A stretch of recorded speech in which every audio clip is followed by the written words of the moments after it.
resulted was decidedly not some windfall victory for the AfD, but rather Europe waking up to Elon's far-right bend. Here, for example, is a float in a German parade showing Elon being dubbed Napo-Elon with the US flag in tatters, while he foams at the mouth and a doctor chases him with a straitjacket.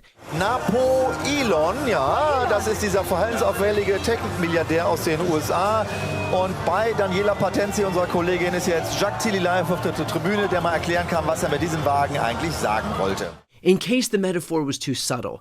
And the most ironic part, not dissimilar to the partisan attitude toward EVs here in the United States, here's an ad from AfD, the same party that Elon was supporting, depicting a Tesla on fire. Again, seems bizarre to throw your lot in for a political party that despises your product and worldview, which was a question, by the way, that I posed to Mark Cuban during our last interview. Here's what he had to say. I gotta ask you this about Elon, because this is what kind of blows my mind. If you are the CEO of an EV company, and your audience, your consumer base is presumably people who buy EVs because they have some semblance of an understanding about climate change or whatever it is.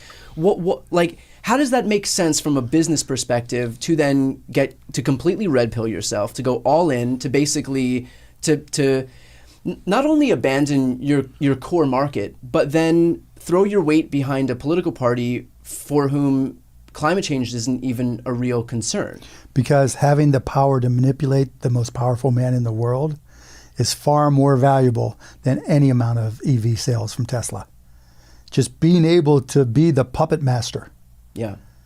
And he's already come out and said that he would work in Trump's administration. Yeah, and that's fine, right? Being, trying to increase efficiency. I've had the same conversations with the Harris campaign about, okay, what can we do to increase efficiency, to make it easier for businesses, et cetera, right? So that's all fine and good. There's no knock on Elon for that. But,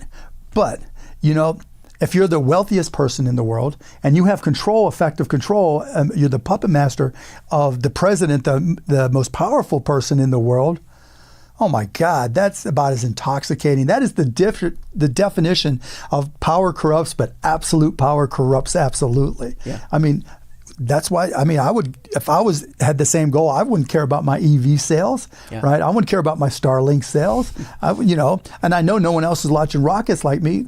Look, I give Elon, as an entrepreneur, he is the entrepreneur of our generation, and maybe the entrepreneur for the next 5 generations, we don't know. But in terms of his quest for power, that's different from being an entrepreneur. And you talk about insidious, yes, right? You see it in Twitter, you see it in his comments, you see it in his lack of responsibility. I mean, when you look at Twitter specifically, right? And if you don't want to go into a technical tangent, just let me know. No, keep going. No. Yeah, you're good. But the way Twitter's algorithms that he's published so far effectively work is whoever has the most reach allows you to reach the most people who in turn reach more people. It's like a tree, right? A tree algorithm.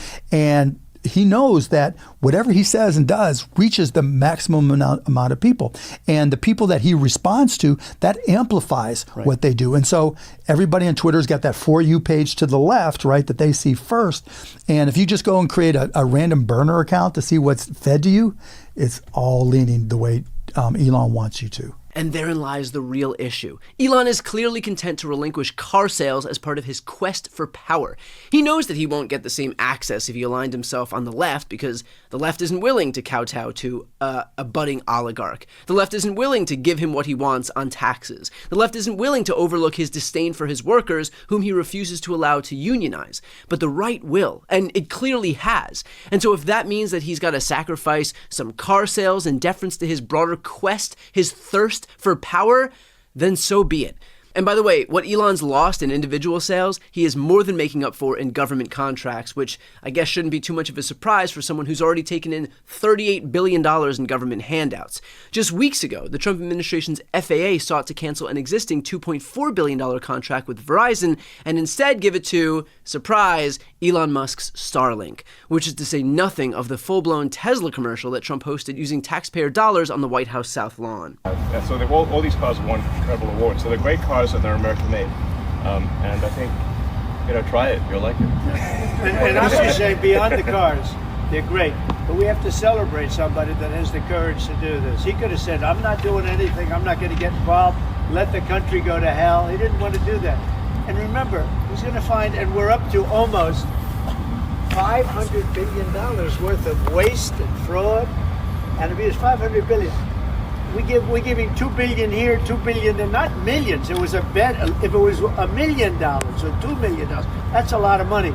But we're talking about billions of dollars being given to defunct, scams, given to people with nothing. They have nothing going.